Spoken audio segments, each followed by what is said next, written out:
Welcome in, everybody. It is time for leading off right here on Fantasy Pros, the home of fantasy sports. It is me, Joey P, Joe Pisapia. That is Dan Harris, and it's you. And today we're going to recap the day and night that was in fantasy baseball and look ahead to the lots of afternoon games that we've got ahead of us. It's a getaway day. There might also be some rain in some spots, too. We'll try to break down all of that as well with our weatherman, Dan. I'm sure he's got all sorts of maps and cool things to show us. So many maps, so little time. Dan Harris, good morning, my friend. I hope you had a rested evening. It was a Marcus Stroman performance, a win for the Mets, so I assume you're in a good mood today. Yeah, I'm always in a good mood, Joe. It's baseball season, no worries. But yes, especially with a Mets victory and a Marcus Stroman again, you got to take the early victory laps whenever you could take them. And Stroman, pitched very well, although perhaps we can talk about it. Maybe not even for my lofty expectations, perhaps didn't quite meet them, but still pretty pleased, ready to get going today. Yes, and there's a lot of things to cover, and you're right. Maybe the strikeout total wasn't what you wanted, and I don't like their chances today against Aaron Nola, but we'll save that for later on in the show. Okay. Obviously, we're going to talk a little MLB DFS here like we always do at the end of the show, so stick around for that. And to recap yesterday, because I said we always hold ourselves accountable for the good, the bad, and the ugly, all of the above. The good, Lucas Giolito was good. Lots of strikeouts, exactly what we wanted. In fact, in the tournament I was playing in, the Lucas Giolito lineup won. That one had Ryan McMahon in it, though, too. I did not, therefore, not as good for me. So I needed more exposure to Colorado to hit the pay lines. Missed him by about 5-10 points in a couple different contests. But that's okay. We live to fight another day. But Giolito good.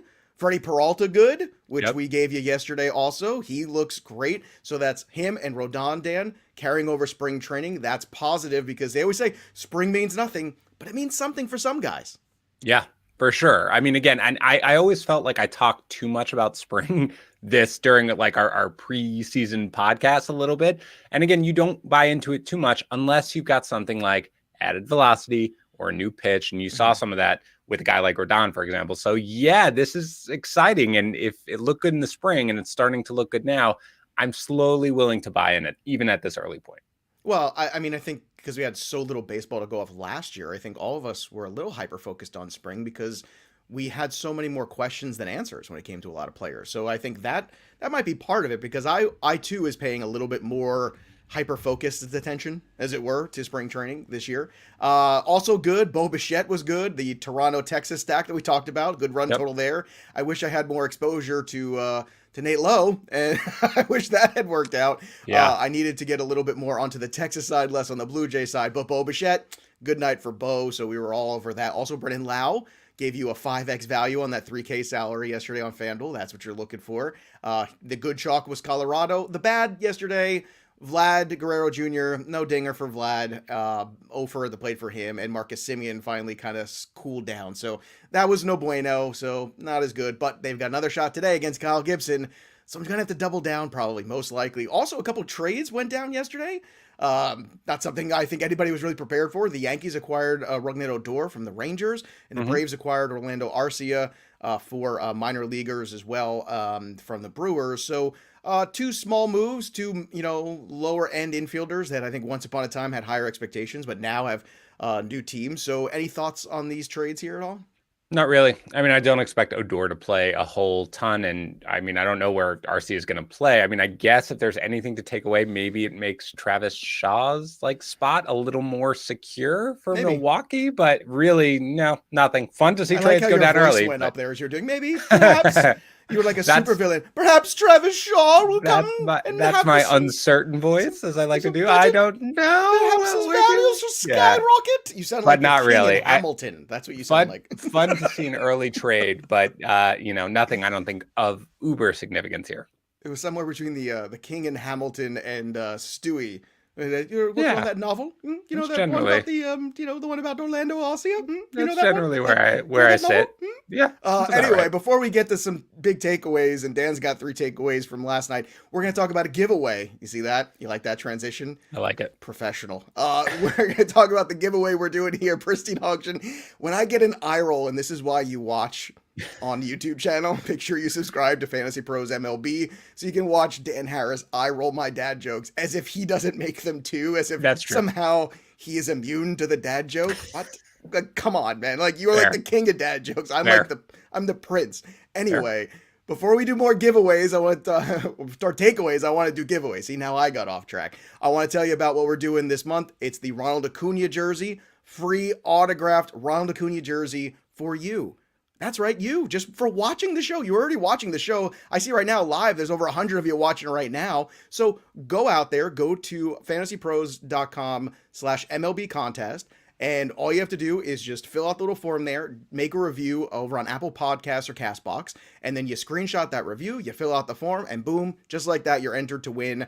It's free to enter. All you got to do is leave a glowing review about Dan Harris and myself, and my gosh, that's the easiest thing you're going to do all day. Once again, that's pristineauction.com, our friends and sponsors here over on the network. And also want to remind everybody too, it's the www.fantasypros.com/MLB contest. Okay. There's a football one too. Make sure you go to the MLB contest for the Acuna one. So Dan, give me your 3 big takeaways from yesterday.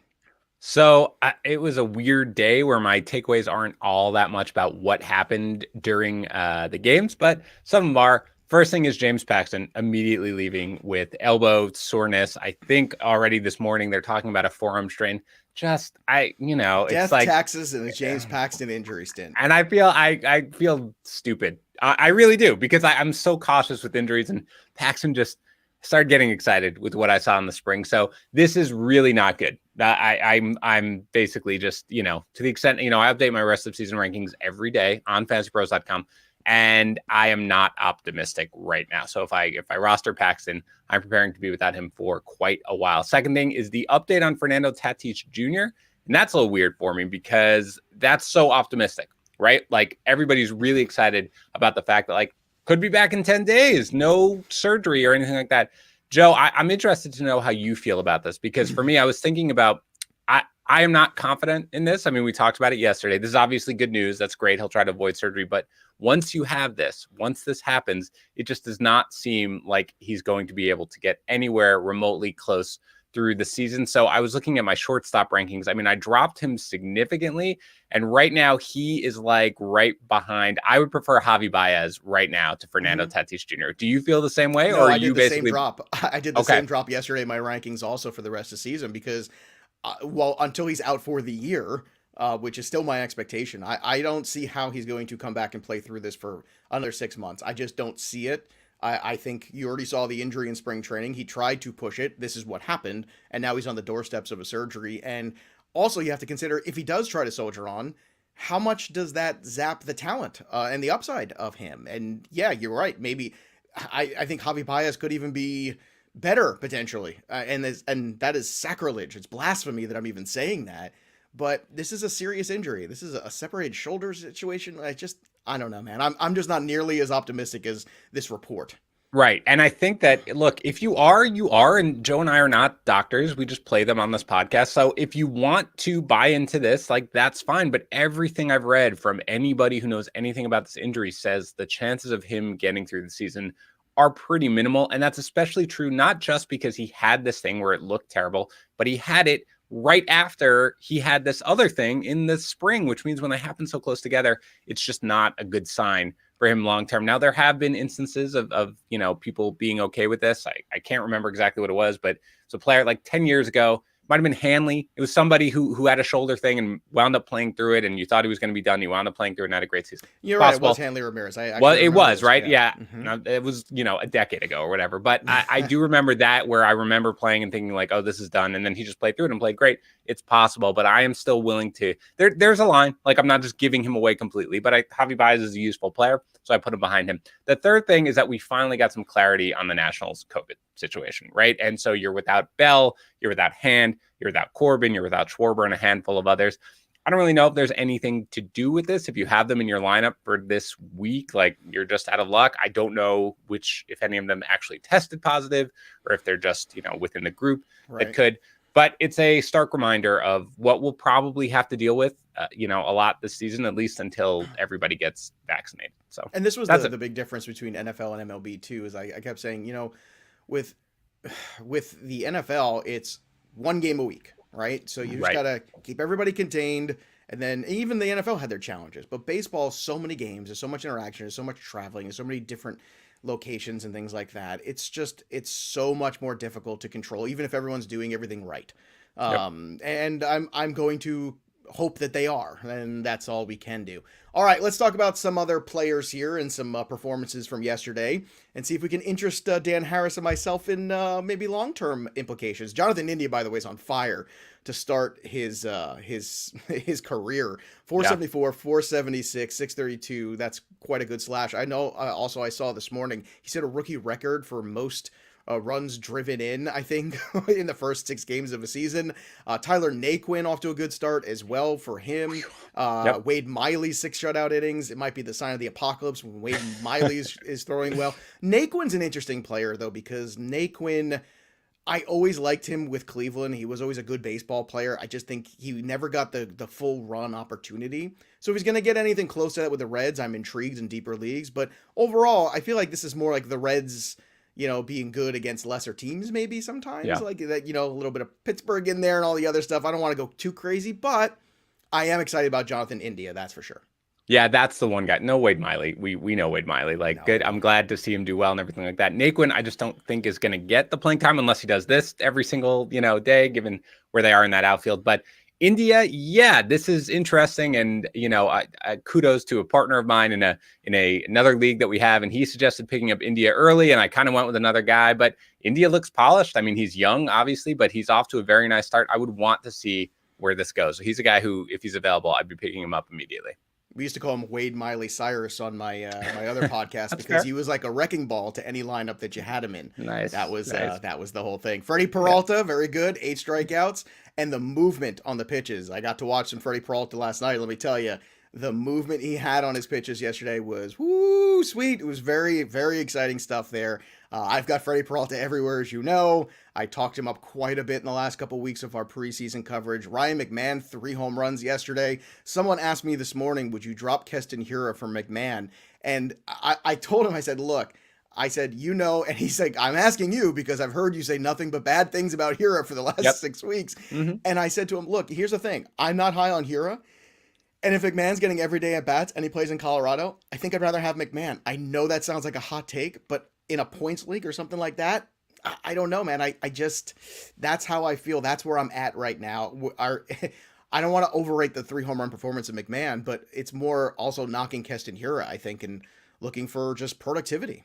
So here's what I will say. Like, if you have followed my content at all for the last few years, I'm not anywhere close to doing that, like, after a couple of days. But Hiura does look terrible to the extent that I am actually mad. He sat yesterday. I am actually concerned about what he's going to do. But McMahon, much more before this 3-homer game, we weren't talking about him at all. I would look to add McMahon because, again, he's kind of been the guy on everybody's radar as we headed into the season. Every single year, just never fulfilled it. So I'd want to add McMahon, but if I had to choose right now, we're not in the same ballpark yet. I mean, it might be if a couple of weeks, if Hira's striking out at a 50% clip still. Yeah, but McMahon's not going to be on the waiver wire after this week. Well, that's the thing. You have to. If I want to add McMahon, I do, but there's got to be there's got to be a better way. What did you spend a 6th round pick on Hira? It's too early. You spent a first. Yeah, it's too early to cut bait for me on a guy like Hira, but I am legitimately concerned about it. But I'm not making that switch. I'm not close to making that switch, but I would try to add McMahon if I could. Favorite McMahon, Ed McMahon, Ryan McMahon, or Jim McMahon? Go. Well, I'll probably go with Ed just because every time he came anywhere, he was giving people, publishers, clearinghouse money. So that's pretty good. I'm going to still say Jim McMahon. Still not a bad choice. McMahon. I feel like I'm forgetting a famous McMahon, but I don't know. I digress. Nate Lowe, 2 home runs. Yep.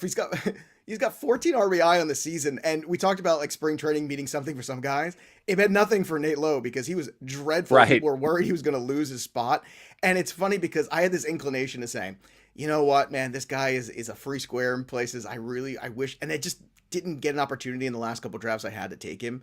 Yep. But let me tell you, I mean, so far so good for him. And once again, hasn't faced elite pitching quite yet. The Blue Jays don't have a ton of great pitchers and these things. So I wouldn't go crazy here when you're hitting bombs off Tanner Rourke and all these guys. But a good start nonetheless. Marcus Stroman, also a good start for him. I'd like to see the strikeouts a little higher, but you know what? I want W's. That's the kind of pitcher Stroman's always been. He's been a very athletic pitcher. He's not afraid to, go challenge guys. He feels his position very well, and I think that's a positive, good start by the Mets. Good bounce back after a disappointing loss with the DeGrom start. Yeah, and I think the big thing with Stroman is, again, they're pounding the ball into the ground. And, with Lindor, the defense is better now. JD Davis did leave yesterday, and so Guillorme came in, so that improved the infield defense, especially when Stroman was there. But yeah, I wanted to see more strikeouts because, again, that's kind of, he added the pitches, the split change or whatever over the spring. So I wanted to see more strikeouts. So only 3 was a little disappointing, but you're really not going to argue with 1 run allowed over 6 innings and a W. So good start to basically what I put my fantasy reputation on, which is Marcus Stroman being basically an SP3 this year. So good start for him. All right, before we talk about the studs, we're going to talk about what it takes to be a stud.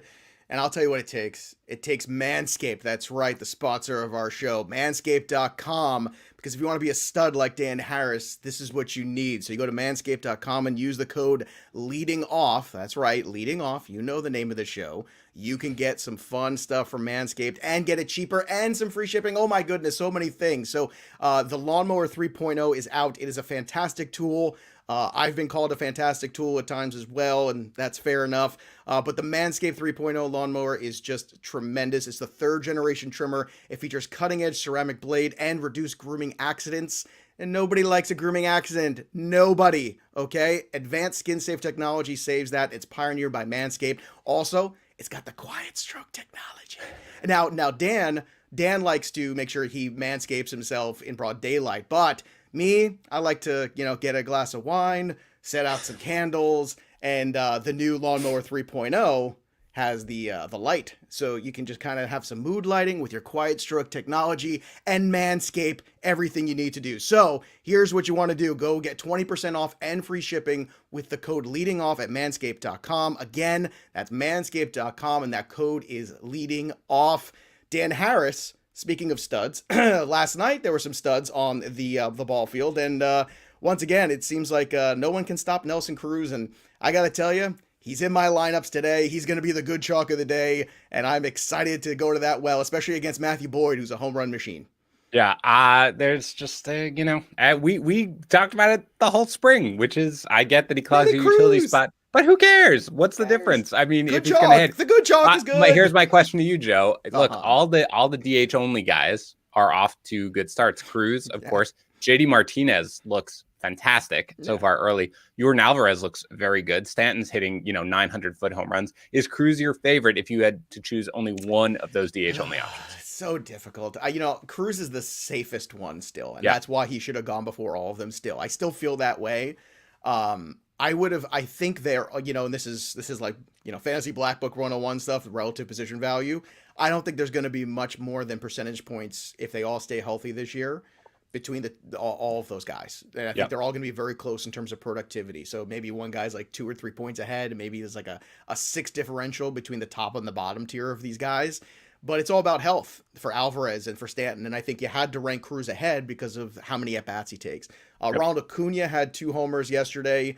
Max Scherzer was giving up a lot of home runs, but he still struck out guys. But that's okay. Right. It's, he had a little weird stop and start. Trey Turner homered. Zach Greinke, 7 innings for him. Zach Greinke continues to be Zach Greinke, the ageless wonder. Yep.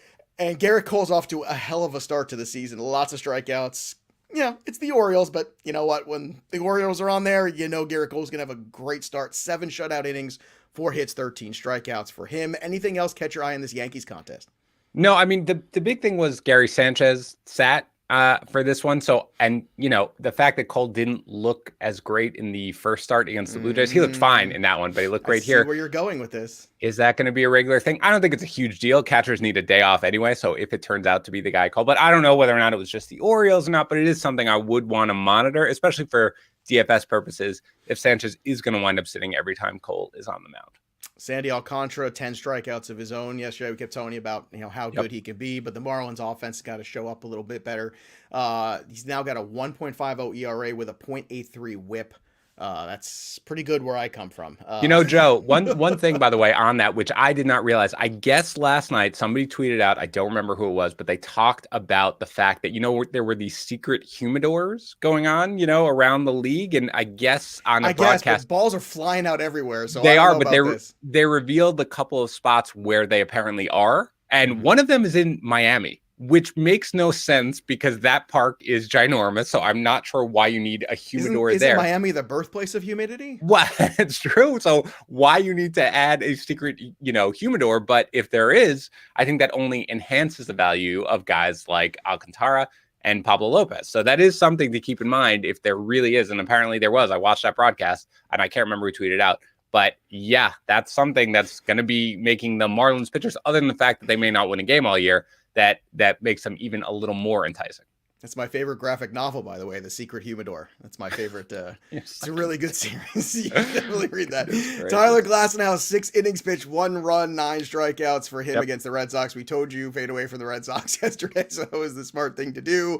And Glasnow is look, he's proving that he can be the guy, and that was my thing. It's like, look, he has to be the guy. Yep. The question is, what do you get in the rest of this rotation? And so far, he's been terrific, so all the credit in the world to Glasnow. I had some concerns.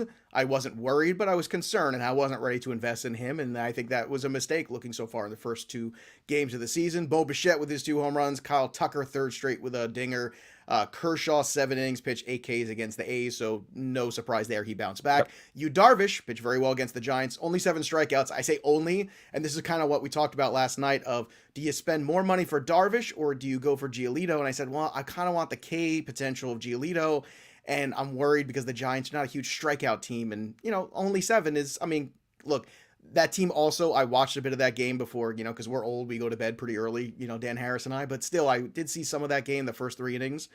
And I would say you could sense what I was talking about yesterday, the air being out of the balloon just a little bit for the Padres. They looked a little worse for wear on the offensive side. And to be clear, I go to bed at like 1 a.m., mister. All right. I'm a late night person, even though but I'm very old as well. Look, all the pitchers did well. I had lineups with pretty much every one of them in it. I just wanted to see what would happen. I liked Kershaw. Again, you assumed against the A's that he was going to do well. But yeah, it's good to see, Darvish bounce back. It's good to see Kershaw bounce back. You should really have no issues with any of these guys, but I am extremely excited to see what Glasnow is going to wind up doing this year. And I agree, I didn't fade him per se coming into the season, but I definitely couldn't bring myself to push him up as high as maybe I would have liked. So really good to see him off to such a nice start. All right, let's do some closer notes real quick before we get to the DFS stuff, because I'm straight up mad about this first one. The St. Louis Cardinals, Alex Reyes has 2 saves. Dan, I'm furious because Alex Reyes clearly should have been more in this conversation in the offseason, and I don't think any of us put him in there because we didn't get any indication he'd be put in there. But he is theoretically the right guy for this. Just like a couple of years ago, I thought Carlos Martinez was the right guy at the time. So talk me through this. Is it safe to drop Hicks and Gallegos?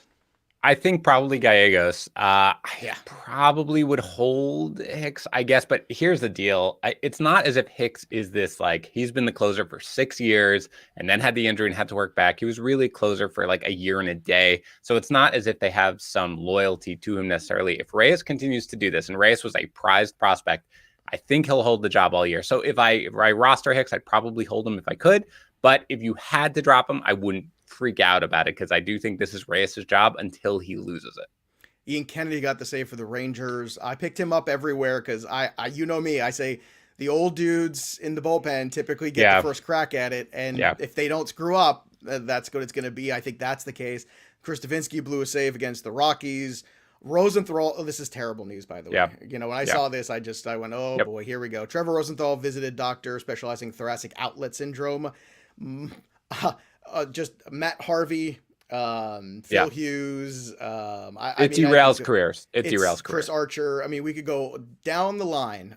There has been never a guy that I've seen come back healthy from this. Now, maybe there's been advances in the last couple of years, but this is usually a death knell of a career for a pitcher. And I actually did a whole bit on this on TV a few months ago when the Chris Archer conversation was coming up, and we went through all of them, and there was a couple guys in the Padres back in the day too. Just the names went out of my head. I'll try to pull them up in a second, but that, young pitching prospects and just careers derailed because of this. And if this is the case, then it's okay to start making other plans.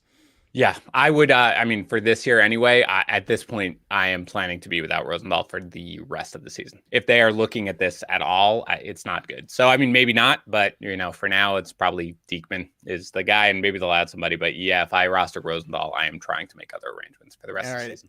Anything else in the bullpen catch your eye yesterday?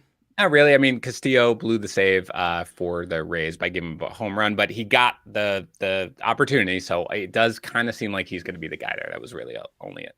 All right, I want to take a victory lap here with Victor Robles leading off yesterday. Just want to, Yes. you and me. I'm so excited about that. He had a good one game victory lap. That's what you do it right after the first game. Yep. 161 more of these to go. What he walked everybody. twice. What I like about him Yes, is he he did. walked twice, and that was kind of the impetus for them scoring and having a day. So he got the opportunity there. He looked good. He looked confident. Yeah. I was watching that game, so I'm very quietly excited about that. I told you it's a chicken and the egg scenario where if you keep hitting him 7 in the order, he's not going to see better pitches to hit, and you're going to keep spinning your wheels. Take the opportunity, put him at the top, put him in front of Trey Turner and Soto. He's going to get fastballs. He's going to look much better, and they're going to have to pitch to him because you don't want to put this guy on to then have Trey Turner or Juan Soto or Josh Bell eventually knock him in. It's not what you want to do. So he's going to see a ton of strikes at the top of this order. This is really good news if you listened and look. I know it's one game and but still, it's the concept that it's worth the shot. I'm glad the Nats are doing it. Didi Gregorius hit a home run at center field, his first home run since 2015 that wasn't pulled to right field. That is a crazy thing. Where'd you get that stat? Was that from the Mets broadcast last night? No, somebody tweeted it out. Wow. I honestly, I can't remember who it was. I will try to give credit to it on Twitter, but I saw it tweeted out. It was awesome. But you look at it had like the baseball savant thing, and it's just dots all in right field, and then this one in center, which is hard to do in Philly, by the way. That's like the one spot hard to hit it out. But yeah, hopefully, I mean, he looks good actually early, but Gregorius is always a little undervalued so long as he's playing in a hitter's park. I got a ton of Didi shares. I thought he lasted way too long in drafts. Ton of middle infield Didi Gregorius and Gene Segura shares as well. Just two good ball players. Like at a certain point, just guys who play. JD Davis, I don't think he's going to play for a little while. His X-rays were negative. That's good, but still, he's going to get a couple of days off. Bellinger going further testing on his calf. So first it was the shoulder concerns. Now it's the calf concern. We'll hold our breath on that. Springer took live BP. That's a good sign. And Zach Gallen has simulated game schedule for today. So hopefully, and this is my whole thing. People ask me, are you worried about Gallen? I said, look, if it's an injury where he can continue to throw, and he has, no, I'm not. I think this is a very strange thing, and they're just being careful. And he was going to be limited anyway. So let's limit him in April. And let's try to, where the waiver wire is plentiful and you could find some other guys and patch it together. And you want him in September for your baseball playoffs if you're in head-to-head leagues. That's what you want. So anything else for you that pops you before you move to today? No, good recap. Let's go to today. All right, enough of yesterday. Let's live in the now. Let's talk a little MLB DFS. It's getaway day for a lot of teams because a lot of travel stuff going on. So it's the day slate today. So you're getting a lot of 1 o'clock games and 4 o'clock games. There are 2 night games. The Yankees are going to play, and then I think it's 6:40, and then you're going to get the Colorado game with Arizona at night. But we're talking about the day slate here today. So I want to start with the good chalk. The good chalk for me today is the White Sox against Seattle. That White Sox lineup, just even without Eloy, they're finding all these guys. Mercedes continues to be, around and useful. Abreu hit a monstrous home run yesterday. Luis Robert looks good. Andrew Vaughn got into the action. Zach Collins. So all the White Sox today, I am good with. Nelson Cruz is the good chalk to me as well. I'm going to be targeting Matthew Boyd, gives up a lot of home runs. We'll talk more about the Twins in a second. And Shane Bieber is the good chalk. He's expensive, but he's the good chalk, and that's what I'm looking for today. Any other good chalk that kind of popped to you when you were looking at the slate? Yeah, I wanted to ask you about Bieber. I mean, because he's really, really expensive on both sides. You're still willing to put him in your lineup? I've got FanDuel lineups, and look, this is why you want to stick around with us, because we got lineup builders coming in a second. Yeah. And you can make it work with the lineup builders. There's a couple guys in Philadelphia today against Peterson that I love. The Phillies are way underpriced. I've got a lineup right now that my favorite lineup that I'm playing in cash, and I'm actually throwing in a couple tournaments because I like it so much, which is Shane Bieber. I could still get Nelson Cruz. I can still get Bo Bichette. I could still get Byron Buxton. So I like That's yeah, pretty good. That's Buxton. some good support right there. Buxton looks great, by the way. Returned yesterday in the middle of the game, didn't start, but came in and hit a homer. I mean, I think realistically, again, they're expensive, but you could go also with Bauer because the A's can't hit at all whatsoever. Bauer's a Right, good one too. I think taking both on of them. those guys are good. And an under the radar one is, I mean, I know you don't like him as much from a season long perspective, but right now the Marlins can't hit whatsoever. And again, if they are in fact using a humidor in Miami, it only helps that. So I don't mind Jack Flaherty if you're looking for a discount as a pitcher. I think he's going to have a nice game because again, the Marlins right now are just, I mean, you can pick on them all day. Well, what a perfect segue because I like Pablo Lopez as the oppo play today. That's also fine. I don't have a problem with that. Both those guys. Absolutely. Against Jack Flaherty, who's been inconsistent. And the Marlins haven't hit it all, really, and that's going to change eventually. And, of course, the last time you think they're going to hit is against Jack Flaherty. Now, this is, again, going to circle this for everybody, a multi-entry only kind of a thing, Yes. or a secondary pitcher in a multi-entry tournament on DK. But Pablo Lopez has been very solid. He's got a good stretch of like 2 earned runs or less in the last few games that he's pitched between last year and this year. Look, it's worth a shot. The roster draft percentage of Pablo Lopez is going to be low because people are going to see Flaherty. And I'm going to troll Flaherty a little bit. I just am until he proves otherwise. And here's the thing. Even if he proves otherwise today, you can go back and look. The track record's still up and down. So if you see an opportunity worth taking and you see a price of Lopez, who's very cheap today on both sites, it's worth taking a shot on. I think it's also worth taking a shot on Brandon Woodruff against Kyle Hendricks. Yeah. He is oddly cheap today. He is just 7.6 over on FanDuel. On 7.2 on DK. He's even 7.2 cheaper on DK, and Lopez is 6.8. So I mean, if you want to just go, completely out the window in terms of pitching and go load up on offense, that's fine. Here's the only thing I'm going to say to that: you're going to be chasing the Bieber and Bauer starters, like you're just going to be, and that's something that I don't know if that's the best idea you want to do today because those guys are going to set a very high standard just from the pitching threshold. Like they're going to approach 50 points probably on FanDuel, both of those guys, I would imagine. So you've really got to ask yourself, is it worth it today with the offense that's on the board? You don't have Colorado on this board in the daytime. You don't have Yankee Stadium on this board in the daytime. You don't have a ton of pitching matchups where there's a lot of good pitchers on the mound because we're recycling now. These are like the 1s and 2s we're recycling second time through. So that's kind of where I'm at. I'm more in the pay up for Bieber. Don't get it wrong. Pay up for Bauer. Don't get it wrong. DK, use one of those secondary arms. I think that's a good approach today. What's your approach? I think that is a good approach. And I think one of the reasons why it is because, when you have a guy like Bieber going, a lot of times you think, well, everybody's going to roster him, right? Everybody is. But there are so many intrigue. I mean, we didn't even talk about Blake Snell, who is, again, against the Giants. So he's out there as well. So I think that there are a lot of intriguing arms right now where I think most people playing DFS are going to be like, I'm gonna go to one of these cheaper arms and everything like that. So you might be able to get away with Bieber, who again struck out 12, I believe, in his first game, gets the Royals in the snow, right? Exactly. Where he didn't have his, I think he walked 3, which is like, oh my God, Bieber walked 3. So I think he's gonna have a bounce back performance here. They should win the game. They're minus 187, to win the game. They're at home. It's a perfect half situation. Of that Royals lineup is not great. Look. And again, on FanDuel, we talk about it all the time. On FanDuel, it is really, really easy to build a good lineup around an ace pitcher who costs a lot because you can find the diamonds in the rough. So I like your strategy there.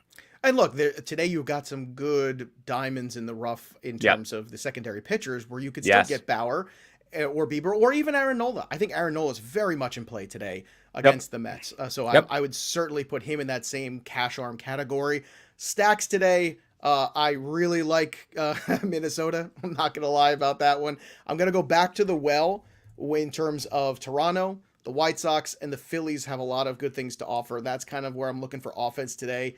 This is where I think the run totals are going to be good. And Matthew Boyes just gives up so many home runs. I'm going to just look, if Mitch Garver's in the lineup today too, that's another guy that's super cheap. He hasn't been a lot, but keep that in mind too. See, with these day games, you're going to get a lot of these subs, or maybe somebody gets a day off because day game after night game, all these kind of things like that. Keep a close eye on these lineups because you might find more of these lineup builders out there. And some of those lineup builder guys are actually going to be very useful today to get to Bieber and stuff like that. So keep an eye on some of those guys who might be in the lineup today that aren't normally because their price is going to be very suppressed. How about for you? Any other stacks or offenses you're looking at? It's really Toronto. I mean, that's where I'm going. And again, Kyle Gibson is just no. I mean, you saw it against the Rangers got out to like a 6-0 And the ball lead, was and it was flying out of I there know. the other day in the day. Yeah, it's bizarre a little bit because again, you thought that they do, and I think they were also named as one of the teams that has the humidor. So I don't know, but it really doesn't matter. Now the Blue Jays are not priced to really get in there. So a sneaky guy like Rowdy Tellez, if he plays, the lefty against Gibson, I do like him, but I am trying to fit as many Blue Jays into my lineup because again, I in one of these draft champions leagues where you have 50-round draft and holds, I have Kyle Gibson. It was like, oh, I added look like the slider a little bit in the spring, like it's like my 45th round pick. Let me give it a shot. And I looked at and I watched this first start and I was like, oh no, this is not gonna go well. No. So I'm putting every Blue Jay back into the lineup. I know Vladdy didn't, Vladdy is expensive, but I know he didn't hit the homer yesterday per the call, but I'm probably getting him back in my lineup today. All right, here's your lineup builders for today. Again, make sure these guys are all in the lineups. And if they're not, look who the pivots are because they might be even cheaper, some of them. Yep. Andrew Vaughn, just 2.1K on FanDuel. You get him in there against Seattle. He looked good last night. Had a big opposite field hit in the game yesterday. That's what you want to see. Guy going the other way, being confident. Gene Segura is just 2.5K on FanDuel. He's very cheap. Alec Boehm is very cheap on FanDuel also. He's in my lineup that I just mentioned there, talking about I got Cruz and Bieber and Buxton and Bichette and. Well, how do you do it? You got use guys like Vaughn, you use guys like Segura. Travis Shaw also, good night last night. I expect him to be in the lineup again. Little kerfuffle there with Milwaukee and Chicago. A lot more baseball fake fighting posturing going on. But Travis Shaw at 2.8 is a good savings. Alex Verdugo against the lefty. Last year, Alex Verdugo hit 320 against left-handed pitching, so take the 2.8 discount. Alec Boehm is also really cheap on DK, 3.1, and Jazz Chisholm on DK at 2.8. If he's in the lineup, he can get you points in different ways. I like those kind of guys, like Segura, like Didi, guys who can put the ball in play, guys who can steal a base and do a little bit of everything. Those are nice kind of cheap return on investment players because they can easily go 5x on FanDuel on a 3K salary, like Brendan Lau did yesterday, for instance, and that's a really good return. Anybody else kind of pop to you on either site that you thought was a good value? No, I mean, you hit, there were a couple of guys I had. You did hit them all. The only other one is if Rowdy Tellez is in the lineup for the Blue Jays. That's a guy who I would like to get into my lineup as really cheap. I mean, he's 3.5 on DK. So it's a guy who I would sneak into my lineup if I could. But yeah, you hit it. It's an interesting slate, Joe, because there are a lot of good pitchers. You said even Boyd is a guy who I do like to pick on, or I have in the past because he's so homer prone. But he did look good in that first game. And the pitcher list guys are always all over him and everything like that, waiting for the breakout. So, I mean, I would, be fine to pick on him with the Twins, but I'm not jumping for joy about it. It's really for me, I'm Toronto. Just picking on him because of the homers. Of course. No. Nelson Cruz and Byron Buxton are locked in. I will go die on that hill today, which brings us to the time to call our shot. Dan and I are each going to pick a guy to hit a home run. We were 0 for yesterday. I had Vlad. He had Conforto. Nobody wins. Nope. One of us had McMahon. It would have been beautiful. Nelson Cruz is my home run call today. I know, but I don't care. The good chalk's the good chalk. That's what I like. I'm going Nelson Cruz off Mr. Boyd, lefty righty. Yay. Who's your home run call for today, Dan? I'm going to go to the game that I like to go to, which is the Toronto Rangers game, because that's where I'm going. I'm going to go with Teoscar Hernandez today. I'm not going to go with Vladdy. I just have this feeling, man. It's going to be like a 440-foot home run pulled into left field. I like it. So Teoscar Hernandez, my home run call of the day. All right, there you have it. I want to remind everybody, make sure you go to fantasypros.com/MLB contest and get involved in that Ronald Acuna free jersey giveaway. It is autographed. Oh my goodness. Come on. All you got to do is drop that review and fill out the form. Very simple. Go to fantasypros.com/MLB contest to get involved there. And also make sure that you use your code for Manscaped. So I want to thank our friends at Pristine Auction, and I thank our sponsor Manscaped. You get 20% off, free shipping with the code leading off at manscaped.com. Again, that's 20% off and free shipping at manscaped.com. Use that promo code leading off. And I don't know if they throw in some candles and wine with that too, like I talked about earlier. And this is why you watch. You watch on the YouTube channel because you get to see Dan uncomfortable when I do Manscaped reads. And that is That is everything. You know, you talk about what wakes you up in the morning, what gets you going. Me getting to do this every day with my good friend Dan Harris is a joy, and making him uncomfortable is an even bigger joy. You do it well. You do it well. Don't worry about it. Thank you. And again, subscribe to our YouTube channel, Fantasy Pros MLB, so you can watch live every day. And if you miss us, because I don't know, you have a job or a life, you can always watch us on demand at Fantasy Pros MLB on YouTube also and get all of your information. That'll do it for us today, but the story of the game goes on. For Dan Harris, I'm Joe Pisapia. We'll see you next time, kids.